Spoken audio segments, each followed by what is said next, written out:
ನಮಸ್ಕಾರ ಎಲ್ಲರಿಗೂ. ಹೇ ಮಂಜುಳಾ ಗೌರಿ ಚಾನಲ್ಗೆಲ್ಲರಿಗೂ ಸುಸ್ವಾಗತ. ಶ್ರೀ ಶ್ರೀನಿವಾಸ ಕಲ್ಯಾಣೋತ್ಸವದ ಮುಂದುವರಿದ ಭಾಗ ಶ್ರೀ ಹರಿಹರೇಶ್ವರ ದೇವಸ್ಥಾನ ಗವಿಪುರಂ ಬೆಂಗಳೂರು ಮೇ 17, 2026 ಭಾನುವಾರದಂದು ಸಂಜೆ 4ರಿಂದ 8 ಗಂಟೆ ತನಕ ನಡೆದ ಶ್ರೀ ಶ್ರೀನಿವಾಸ ಕಲ್ಯಾಣೋತ್ಸವ ತುಂಬಾ ಚೆನ್ನಾಗಿ ವ್ಯಾಖ್ಯಾನ ಮಾಡಿದ್ದಾರೆ ಪುರೋಹಿತರು. ಶ್ರೀನಿವಾಸ ಕಲ್ಯಾಣೋತ್ಸವದ ಬಗ್ಗೆ ಹಾಗೂ ವಿವರವಾಗಿ ತಿಳಿಸಿದ್ದಾರೆ ಮತ್ತು ಕಲ್ಯಾಣೋತ್ಸವ ಕೂಡ ವೀಕ್ಷಿಸಿ. ಈ ವಿಡಿಯೋನ ಸ್ಕಿಪ್ ಮಾಡದೆ ಪೂರ್ತಿಯಾಗಿ ನೋಡಿ. ಇದು 2ನೇ ಭಾಗ, ಇನ್ನು 3 ಮತ್ತು 4ನೇ ಭಾಗ ಕೂಡ ಅಪ್ಲೋಡ್ ಮಾಡ್ತೇನೆ. 1ನೇ ಭಾಗ ಕೂಡ ಅಪ್ಲೋಡ್ ಮಾಡಿದ್ದೇನೆ. ನೋಡಿ ಇಲ್ಲದೇ ಇರೋರು ಹೋಗಿ ನನ್ನ ಚಾನಲ್ನಲ್ಲಿ ನೋಡಿ. ನೀವೇನಾದ್ರು ನಮ್ಮ ಈ ಚಾನಲ್ಗೆ ಹೊಸಬರಾಗಿದ್ದೀರಿ, ದಯವಿಟ್ಟು ನಮ್ಮ ಚಾನಲ್ಗೆ ಸಬ್ಸ್ಕ್ರೈಬ್ ಮಾಡಿಕೊಡಿ, ಬೆಲ್ಲೈಕನ್ ಕ್ಲಿಕ್ ಮಾಡಿ, ಲೈಕ್ ಮಾಡಿ, ಶೇರ್ ಮಾಡಿ, ಕಮೆಂಟ್ ಮಾಡಿ, ಸಪೋರ್ಟ್ ಮಾಡಿ ಹಾಗೂ ಎಂಕರೇಜ್ ಮಾಡಿ. ನಿಮ್ಮ ಫ್ರೆಂಡ್ ಆಗೋರಿಗೆ ಶೇರ್ ಮಾಡಿ. ಆ ಶ್ರೀನಿವಾಸ ಸ್ವಾಮಿ ಆಶೀರ್ವಾದ ಕೃಪಾಕಟರ ಟಾಕ್ಷ ಎಲ್ಲ ಸಬ್ಸ್ಕ್ರೈಬರು ಎಲ್ಲ ವಯಸ್ಸಿಗೂ ಸದಾ ಇರಲಿ ಎಂದು ಪ್ರಾರ್ಥಿಸುತ್ತೇವೆ. ವೀಕ್ಷಿಸಿ ಕಾರ್ಯಕ್ರಮವನ್ನು. ಸರಿ, ವಾಮನ ಬಂದ, ಬ್ರಹ್ಮಚಾರಿ ಬಂದ್ರೆ ಭಿಕ್ಷಾಟನೆಗೆ ಬರ್ತಾನೆ. ಭಿಕ್ಷಾಟನೆಗೆ ಬಂದ್ರೆ ಈತ ದಾನವನ್ನು ಕೊಡಬೇಕು. ಸರಿ, ಬಂದು ಭವತಿ ಭಿಕ್ಷಾ ಅಂದೇಹಿ ಅಂತ ಕೇಳ್ದ. ವಾಮನಾವತಾರದಲ್ಲಿ ವಿಷ್ಣು ಮೊದಲೇ ಸುಂದರ, ಅದನ್ನೇ ನಾನು ಮತ್ತೆ ವರ್ಣನೆ ಮಾಡಬೇಕಾಗಿಲ್ಲ. ಪೀತಾಂಬರದರ ಸ್ರಗ್ವಿ ಸಾಕ್ಷಾತ್ ಮನ್ಮತಃ. ಪೀತಾಂಬರ ಉಟ್ಕೊಂಡು ವಿಷ್ಣು ನಿಂತ್ಕೊಂಡ ಅಂದ್ರೆ ನಮಗೆ ಮನ್ಮತ ಹೇಗೋ ಮನ್ಮತರಿಗೆ ಮನ್ಮತ, ಅಷ್ಟು ಸ್ಫುರದ್ರೂಪಿ ಸುರಸುಂದರ ಅಂಗ. ಅವನು ವಾಮನಾವತಾರದಲ್ಲಿ ಬಂದ್ರೆ ತಾನೇ ಅವನ ಸೌಂದರ್ಯಕ್ಕೆ ಏನಾದ್ರೂ ಕೊನೆ ಇರುತ್ತಾ? ಸರಿ, ನಡೆದು ಬರ್ತಾ ಇದ್ರೆ ಬ್ರಹ್ಮಚರ್ಯ ಅಂತ ಏನೊಂದು ಆಶ್ರಮವನ್ನು ಹೇಳ್ತಾರೆ. ನಮ್ಮಲ್ಲಿ 4 ಆಶ್ರಮ: ಬ್ರಹ್ಮಚರ್ಯ, ಗೃಹಸ್ಥ, ವಾನಪ್ರಸ್ಥ, ಸನ್ಯಾಸ ಅಂತ. ಆ ಇಡೀ ಬ್ರಹ್ಮಚರ್ಯದ ಆಶ್ರಮದ ಲಕ್ಷಣಗಳು ಏನಿರುತ್ತೋ ಆ ಲಕ್ಷಣವೇ ನಡೆದು ಬರ್ತಾ ಇರ್ತಾನೆ.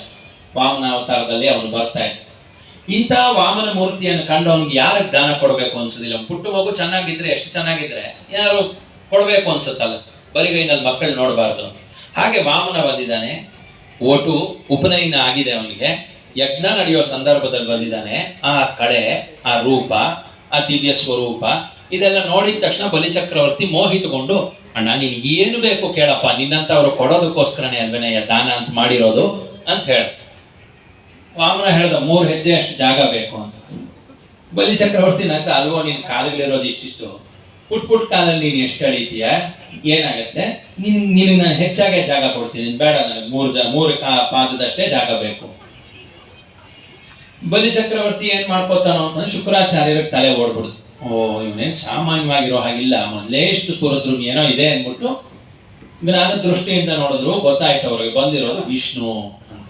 ತಕ್ಷಣಕ್ಕೆ ಹೋಗಿ ಬಲಿಚಕ್ರವರ್ತಿ ಹತ್ರ ಹೇಳಿದ್ರು, ಬಲಿ ಮೋಸ ಹೋಗ್ಬೇಡ, ಬಂದಿರೋದು ಅವರು ಇವರು ಅಲ್ಲ, ಬಂದಿರೋದು ಸಾಕ್ಷಾತ್ ವಿಷ್ಣು.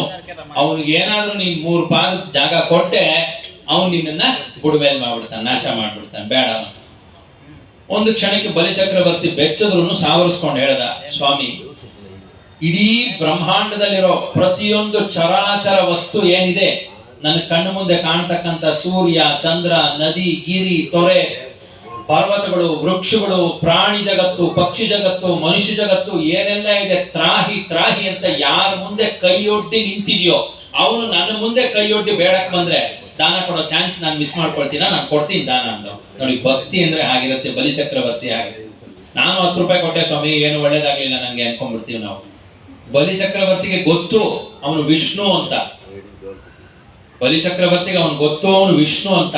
ಅವನಿಗೆ ನಾನು ಏನಾದ್ರೂ ಕೊಟ್ರೆ ಅವನು ನನ್ನ ಸಾಮ್ರಾಜ್ಯ ಸರ್ವಂ ಸಹ ತಗೊಳ್ತಾನೆ ಅಂತ ಗೊತ್ತಿದ್ದೂ ಅವನು ದಾನ ಮಾಡ್ತಾನೆ. ಅದಕ್ಕೆ ಅವನು ದಾನಿ ಬಲಿ. ನಾವು ಹೇಗಪ್ಪ ಅಂದ್ರೆ ಪರ್ಸ್ ತೆಗೆದು 500 ರೂಪಾಯಿ ನೋಟೆಲ್ಲ ಪಕ್ಕ ಮಾಡಿ, 100 ಎಲ್ಲ ಪಕ್ಕ ಮಾಡಿ, 200 ಪಕ್ಕ ಮಾಡಿ, 50 ಪಕ್ಕ ಮಾಡಿ, 10 ತೆಗೆದು 10 ಪಕ್ಕ ಮಾಡಿ, 5, 1 ಎಷ್ಟು ಮಿನಿಮಮ್ ಪರ್ಸ್ನಲ್ಲಿ ಇದೆಯೋ ಅಷ್ಟು ಮಾತ್ರ ದಕ್ಷಿಣೆ ಇನ್ನೊಬ್ರು ಕೊಡ್ಬೇಕು ಅಂತ ಯೋಚನೆ ಮಾಡ್ಬಿಡ್ತೀವಿ. ದಾನ ಹಾಗಿರ್ಬೇಕು. ನಾಳೆ ಏನು ಅಂತ ಯೋಚನೆ ಮಾಡಬಾರ್ದು. ದಾನ ಮಾಡ್ಬೇಕು. ಅದು ಅಂತ ದಾನಿಗೆ ಸಿಗ್ತಕ್ಕಂಥವನು ಪರಮಾತ್ಮ. ಯಾಕಂದ್ರೆ ನಮ್ಮಲ್ಲಿ ಹೇಗಪ್ಪ ಅಂದ್ರೆ ದಾನಂ ತಪೋ, ಧರ್ಮಂ ತಪೋ, ಜ್ಞಾನಂ ತಪೋ, ವಿದ್ಯಂ ತಪೋ. ನೀನ್ ಏನು ಮಾಡಿದ್ರು ತಪಸ್ಸೆ. ಯಾವುದರಲ್ಲಿ ಪರಮಾತ್ಮ ನೀನ್ ಕಾಣ್ತೀವೋ ಅದರಲ್ಲಿ ಪರಮಾತ್ಮ ನಿನಗೆ ಪ್ರತ್ಯಕ್ಷ ಆಗ್ತಾನೆ. ಸರಿ, ಈಗೇನಾಯ್ತು, ದಾನ ಕೊಟ್ಬಿಟ್ಟ ಬಲಿಚಕ್ರವರ್ತಿ. ವಾಮನ ಬೆಳೆಯಕ್ಕೆ ಶುರು ಮಾಡ್ದ. ಎಷ್ಟರ ಮಟ್ಟಿಗೆ ಅಂದ್ರೆ ಹೇಳ್ತಾರೆ, ಮೊದಲಿಗೆ ಆ ವಾಮನ ಬೆಳೀತಾ ಬೆಳೀತಾ ಹೋದಾಗ ಆಕಾಶದಲ್ಲಿ ನಕ್ಷತ್ರ ಮಂಡಲ ಇತ್ತಲ್ಲ, ಅದು ಅವನ ತಲೆಗೆ ಕಿರೀಟ ಆಯ್ತಂತೆ. ಇನ್ನೊಂಚೂರು ಬೆಳೆದ, ಆ ನಕ್ಷತ್ರ ಮಂಡಲಗಳೇ ಅವನಿಗೆ ಕಂಠಿಹಾರ ಆಯ್ತಂತೆ. ಇನ್ನೊಂಚೂರು ಬೆಳೆದ, ಅವನಿಗೆ ಉಡದಾರ ಆಯ್ತಂತೆ. ಇನ್ನ ಒಂಚೂರು ಬೆಳೆದ, ಅವನು ಕಾಲಿಗೆ ಗೆಜ್ಜೆ ಆಗೋಯ್ತಂತೆ. ನಕ್ಷತ್ರ ಮಂಡಲ ಅಷ್ಟೆತ್ರ ಬೆಳೆದ. ಅವನು ಬೆಳೆದ ಒಂದು ಹೆಜ್ಜೆಯಲ್ಲಿ ಭೂಮಿನೆಲ್ಲ ಆಡದ. ಎರಡನೇ ಹೆಜ್ಜೆ ಹೋಯ್ತಲ್ಲ, ಅದು ಭೂಮಿಯಿಂದ ಮೇಲ್ಗಡೆ ಇರೋ ಲೋಕಗಳು ಯಾವುದು? ಭುವರ್ಲೋಕ, ಸುವರ್ಲೋಕ, ಮಹೋಲೋಕ, ಜನೋಲೋಕ, ತಪೋಲೋಕ, ಸತ್ಯಲೋಕ ಅಂತ. ಆ ಸತ್ಯಲೋಕದಲ್ಲಿ ಇರತಕ್ಕಂಥದ್ದು ಯಾರು? ಬ್ರಹ್ಮ. ಬ್ರಹ್ಮ ಏನ್ ಮಾಡ್ತಾ ಇರ್ತಾನೆ? ಯಾವಾಗ್ಲೂ ತಪಸ್ಸು ಮಾಡ್ತಾ ಇರ್ತಾನೆ. ಯಾರನ್ನ ಕುರಿತು ತಪಸ್ಸು ಮಾಡ್ತಾ ಇರ್ತಾನೆ? ಶ್ರೀಹರಿಯನ್ನು ಕುರಿತೇ ತಪಸ್ಸು ಮಾಡ್ತಾ ಇರ್ತಾನೆ. ಸರಿ, ಈ ಪಾದ ಅಲ್ಲಿವರೆಗೂ ಬಂತಲ್ಲ, ಇದೇನೇ ಹೀಗ್ ಬರ್ತಾ ಇದೆ ಅಂತ ಒಂದ್ಸರ್ತಿ ಬ್ರಹ್ಮ ತಪಸ್ ಮಾಡ್ತಿದ್ದು ಕಂಡ್ಬಿಟ್ಟು ನೋಡ್ದ, ಇದೇನೋ ಪಾದ ಇದ್ದಾಗಿದೆ. ಸರಿ, ಪಾದ ಯಾರ್ದಿದು? ಆ ಪಾದದ ಮೇಲೆ ನೋಡ್ದ, ಶಂಖ, ಚಕ್ರ, ಧ್ವಜ, ಪತಾಕ, ಎಲ್ಲ ಚಿನ್ಮುದ್ರೆ, ಎಲ್ಲ ಶ್ರೇಷ್ಠವಾದ ರೆಕ್ಕೆಗಳು, ಮುದ್ರೆಗಳು ಏನಿರ್ಬೇಕು ಒಂದು ಪಾದದ ಮೇಲೆ, ಅದೆಲ್ಲವೂ ಅಲ್ಲೇ ಇದೆ. ತಕ್ಷಣ ಗೊತ್ತಾಯ್ತು ಬ್ರಹ್ಮನಿಗೆ, ಓಹೋ ಇದು ಅವ್ರಿವ್ರ ಪಾದ ಅಲ್ಲ, ಸಾಕ್ಷಾತ್ ಶ್ರೀಮನ್ ನಾರಾಯಣನ ಪಾದ. ನಾನು ಯಾವಾಗೂ ಯಾರಿಗೋಸ್ಕರ ತಪಸ್ ಮಾಡ್ತಾ ಇದ್ದೀನೋ ಅವ್ರ ಪಾದ, ನನ್ನ ತಂದೆ ಪಾದ ಅಂತ ಹೇಳಿ ಸಂತೋಷದಿಂದ ಆ ಕಮಂಡಲ ಇರುತ್ತಲ್ಲ, ಆ ಕಮಂಡಲದ ನೀರನ್ನು ತೆಗೆದು ಆ ವಿಷ್ಣುವಿನ ಪಾದದ ಮೇಲೆ ಹಾಕಿದ. ಸಾಧಾರಣ ಕಾಲ್ ಮೇಲೆ ನೀರು ಹಾಕಿದ್ರೆ ಏನಾಗತ್ತೆ? ಮೊದಲೇ ಹೇಳಿದಾಗೆ ಗಲೀಜಾಗತ್ತೆ. ಆದ್ರೆ ವಿಷ್ಣು ಪಾದದ ಮೇಲೆ ಬಿದ್ರೆ ಏನಾಗತ್ತೆ? ವಿಷ್ಣು ಪಾದೋದ್ಭವೇ ಗಂಗೆ, ಗಂಗೆ ತ್ರಿಪಥಗಾಮಿನಿ ಅಂತ. ನೀರು ಮಾತ್ರ ಪವಿತ್ರ ಆಗೋದಲ್ಲ, 3 ಲೋಕಗಳಲ್ಲಿ ಹರಿದು ಯಾರ್ಯಾರು ಪಾಪಿಷ್ಟರು ಪಾಪಕರ್ಮಗಳನ್ನು ಮಾಡಿದ್ರು ತೊಳೆಯುವಂತ ಗಂಗೆ ಉದ್ಭವಿಸಿದ್ಲು ಆ ಪಾದದ ಮೇಲೆ ನೀರು ಬಿದ್ದಿದ್ರಿಂದ. ಅದಕ್ಕೋಸ್ಕರ ವಿಷ್ಣು ಚರಣ ಹರಿಪಾದೋದಕ ಅನ್ನುವಂತ ವಾಕ್ಯ ಬಂದಿರತಕ್ಕಂಥದ್ದು. ಅದಕ್ಕೋಸ್ಕರ ಈಗ ನಾವು ವಿಷ್ಣುವಿನ ಪಾದ ತೊಳಿತಾ ಇದ್ದೀವಿ. ಆ ಪಾವಿತ್ರತೆಯನ್ನ ನೀವೆಲ್ಲರೂ ಅನುಭವಿಸ್ಬೇಕು. ಅನುಭವಿಸಿದ್ರೆ ಮಾತ್ರ ನಮಗೆ ಗಂಗಾ ಸ್ನಾನದ ಫಲ. ಸ್ವಾಮಿಗಳು ಮಾಡ್ಕೊಂತ ಇದ್ದಾರೆ ಅನ್ಕೊಂಡ್ರೆ ಆಗೋದಿಲ್ಲ. ವಿಷ್ಣುವಿನ ಪಾದ ನಾವೆಲ್ಲರೂ ಸೇರಿ ತೊಳಿತಾ ಇದ್ದೀವಿ. ಅದಕ್ಕೆಲ್ಲರೂ ಸನ್ನದ್ಧರಾಗಿ ಈಗ ವಿಷ್ಣು ಪಾದ.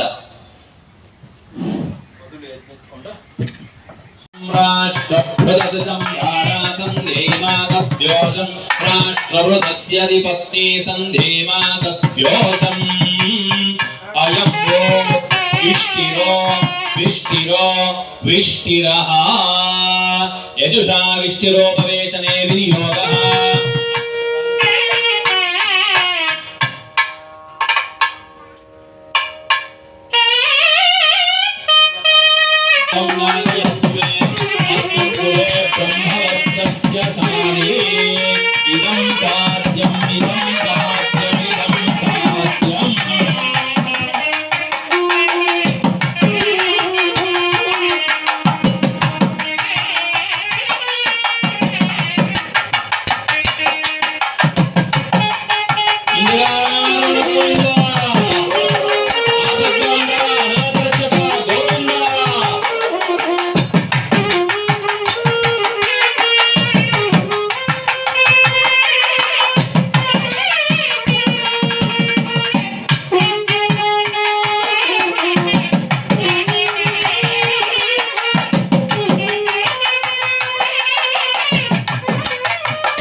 नैवेद्यं समर्पयामि आवाहयामि रत्नमय सिंहासनं समर्पयामि पादारविन्दयोः वाद्यं समर्पयामि गमावगोयस्य क्षयाय जिन्वधः आपोदनयथा चनः शुद्धोदकस्नानं समर्पयामि स्नानाङ्गमाचमनं समर्पयामि युवं वस्त्राणि मे वसावसादे योरच्छिद्रामन्दवो असर्गाः अवादिरतमन्त्रदानि समर्पयामि उपवीतार्थे अक्षतान् समर्पयामि दिव्यपरिमलगन्धान् धारयामि गन्धस्योपरिलङ्करणार्थे अक्षतान् समर्पयामि माल्यार्थे पुष्पाणि समर्पयामि हरिद्राचूर्णं समर्पयामि कुङ्कुमचूर्णं समर्पयामि परिमलद्रव्याणि समर्पयामि पूजाम् ॐ केशवाय नमः ॐ नारायणाय नमः ॐ माधवाय नमः दिव्यदशों दिव्यदशो पूर्णं ददामि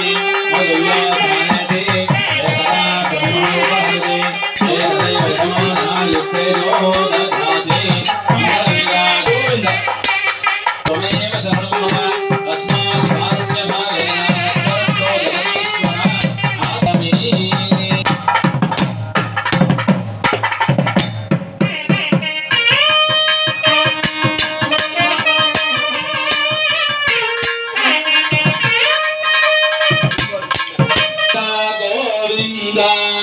आपद्बान्धव गोविन्द अनाथरक्षक गोविन्द श्रीनिवास हरि गोविन्द गोकुलरक्षण गोविन्द गोविन्द हरि गोविन्द आपद्बान्धव गोविन्द मत्स्यकूर्मा गोविन्द वराह नरसिंह गोविन्द वायु गोविन्द गोविन्द हरि गोविन्द गोकुलनन्द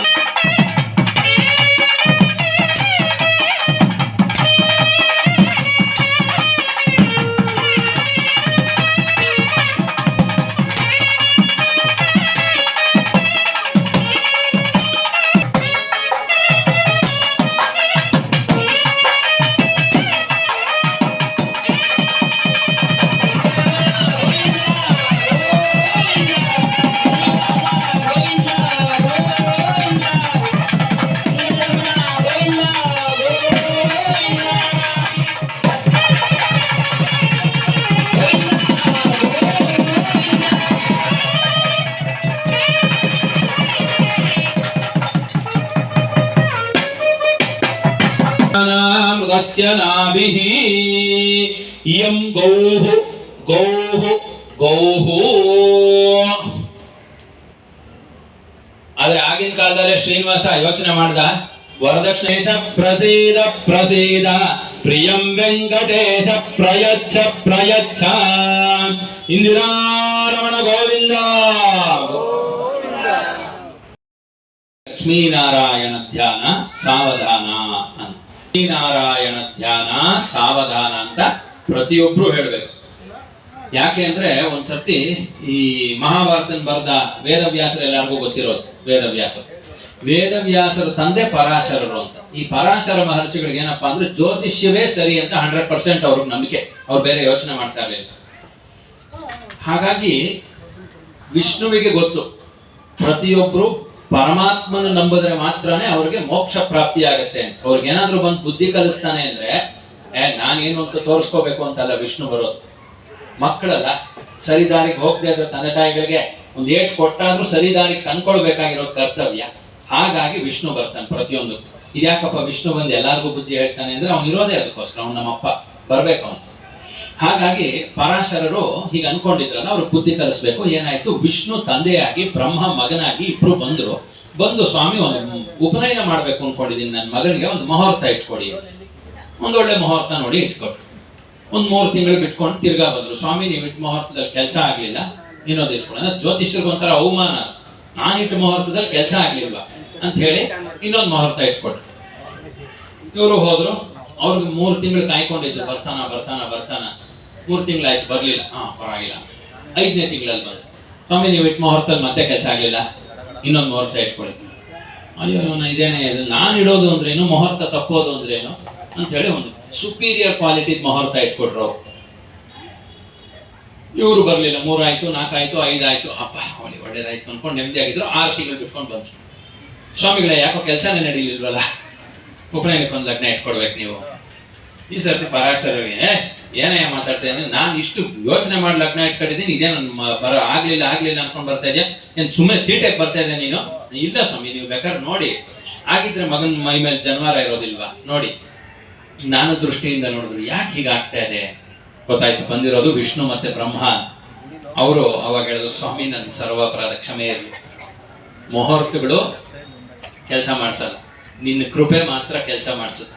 ಅದಕ್ಕೆ ಅವರು ಅವಾಗ ಒಂದು ಮಂತ್ರ ಹೇಳಿದ್ರು, ತದೇವ ಲಗ್ನಂ ಸುದಿನಂ ತದೇವ, ತಾರಾಬಲಂ ಚಂದ್ರಬಲಂ ತದೇವ, ವಿದ್ಯಾಬಲಂ ದೈವಬಲಂ ತದೇವ, ಲಕ್ಷ್ಮೀಪತೆ ತೇ ಅಂಧ್ರಿ ಯುಗ್ಮಂ ಸ್ಮರಾಮಿ. ಅಪ್ಪಾ, ಸುಲಗ್ನ ಯಾವುದು ಅಂದ್ರೆ, ಸುವಾರ ಯಾವುದು, ಸುನಕ್ಷತ್ರ ಯಾವುದಪ್ಪ ಅಂತ ಹೇಳಿದ್ರೆ, ನಿನ್ನ ಪಾದ ಪದ್ಮವನ್ನು ಯಾವಾಗ ಸ್ಮರಣೆ ಮಾಡ್ತೀವಲ್ಲ ಅದು ಸುಲಗ್ನ. ಸುಮ್ಮನೆ ಬಾಕಿದೆಲ್ಲ ನಾವು ಇಟ್ಕೊಳ್ತಕ್ಕಂಥದ್ದು. ಅದಕ್ಕೋಸ್ಕರ ಈ ವಾಕ್ಯ ಬಂತು, ಸುಲಗ್ನ ಸಾವಧಾನ, ಸುಮುಹೂರ್ತ ಸಾವಧಾನ, ಶ್ರೀ ಲಕ್ಷ್ಮೀನಾರಾಯಣ ಧ್ಯಾನ ಸಾವಧಾನ. ಇಲ್ಲಿ ಲಕ್ಷ್ಮೀನಾರಾಯಣನ ಸ್ಮರಣೆ ಮಾಡ್ತಾ ಇದೀವಲ್ಲ ಲಗ್ನ, ನೀನ್ ಮುಂದೆ ಹಿಂದೆ ಹೋಗೋದು ಏನಿದೆ, ನೀನ್ ನಿಂತ್ಕೋ, ನಾನು ಲಕ್ಷ್ಮೀನಾರಾಯಣ ಅಂತ ಹೆಸರು ಹೇಳ್ತೀನಿ, ಅದರಿಂದ ಇದು ಸುಲಗ್ನವಾಗಿರುತ್ತೆ ಅಂತ. ಈಗ ನಾವು ಅದೇ ಸಂದರ್ಭದಲ್ಲಿ ಇದು ವಿಶೇಷವಾಗಿ ಇದು ಒಳ್ಳೆ ಮುಹೂರ್ತ ಬೇರೆ, ಇದನ್ನ ಗೋಧೂಳಿ ಮುಹೂರ್ತ ಅಂತ ಹೇಳ್ತಾರೆ. ಒಂದು ದಿವಸದಲ್ಲಿ 3 ಮುಹೂರ್ತಗಳಿದೆ ಬಹಳ ಶ್ರೇಷ್ಠವಾಗಿರೋದು. ಮೊದಲನೇದಾಗಿ ಸೂರ್ಯೋದಯದ ಸಮಯದ್ದು ಬ್ರಾಹ್ಮಿ ಮುಹೂರ್ತ, ಎರಡನೇದು ಸೂರ್ಯ ನೆತ್ತಿ ಮೇಲೆ ಬಂದಾಗ, ನಡುನೆತ್ತಿ ಮೇಲೆ ಬಂದಾಗ ಅಭಿಜಿನ್ ಮುಹೂರ್ತ, ಮತ್ತೆ ಈಗ ಗೋವುಗಳು ಮನೆಯೊಳಗೆ ಬರ್ತಕ್ಕಂಥ ಸಂದರ್ಭ ಗೋಧೂಳಿ ಮುಹೂರ್ತ ಅಂತ. ಹಾಗಾಗಿ ಇದು ಅತ್ಯಂತ ಪವಿತ್ರವಾಗಿರ್ತಕ್ಕಂಥ ಮುಹೂರ್ತ. ಒಳ್ಳೆ ಸಮಯದಲ್ಲಿ ಲಗ್ನವನ್ನು ಆಚರಣೆ ಮಾಡ್ತಾ ಇದೀವಿ. ಆದ್ರೂ ಅದಕ್ಕೆ ಲಕ್ಷ್ಮೀನಾರಾಯಣನ ಕೃಪೆ ಇರಬೇಕು. ಹಾಗಾಗಿ ಎಲ್ಲರೂ ಆ ಶ್ಲೋಕವನ್ನು ಹೇಳ್ಕೊಳ್ತಕ್ಕಂಥದ್ದು. ಲಕ್ಷ್ಮೀಶೋ ಭುವನತ್ರಯೋ ನಿವಸತೋ ದೇವಾನ್ ಮನುಷ್ಯೋರಗಾನ್ ಸಂಸ್ಥಾತ ಕರುಣಾನಿಧೇ ಕರುಣಯಾ ಮಾರ್ತಾಂಡ ವಂಶೇಯಯೋ